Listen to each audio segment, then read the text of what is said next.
I know United recently unveiled a very ambitious plan to cut its emissions by 50%. It's also got a sizable investment, it sounds like, in a biofuel company out in I think they have several investments. Yeah, several investments. Talk a little bit about... And so to knock away any myths, right, I represent Fulcrum, which is building a Fischer-Tropsch plant in Oregon.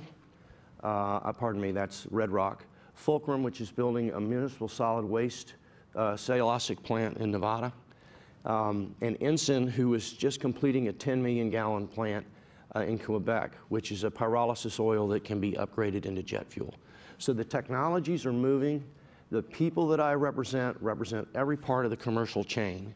And what we want to try to do long term is build a sustainable economic model so these fuels can compete with the 100-year existing incumbent industry without, endless subsidy. And so that's the challenge that we need to talk about in terms of what policy support that we need to move forward over the next 15 years.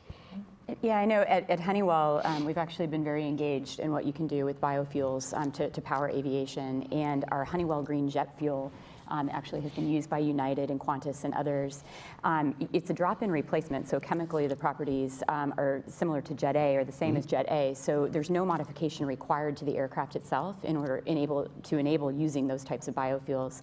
And so now you're able to use more sustainable sources for your fuel. You're able to do that safely, and we're seeing flights now where carbon dioxide emissions are dropping by 60% through the supply chain as a result of being able to use these types of alternative fuels. So it's very exciting. Yeah. And our participation of that, because that's one of the key things, it has to be intermixable and interchangeable. We don't want to have dual fuel sources, which is really a formula for not good things in aviation. So these fuels from the engine manufacturer, the engines will run on whatever they develop because one of the criteria of the fuels is that they have to be not just interchangeable, but intermixable, both fuels in the tank at the same time. So we refer to those fuels as drop-in fuels, and they're absolutely identical to the fuels that come from a barrel of oil from a refinery. But we can make them out of wood, we can make them out of trash, we can make them out of sludge, we can make them out of sugar. There's a whole range of technologies that are coming to the fore. I've seen the chicken fat and I've seen the wood fly in F-16.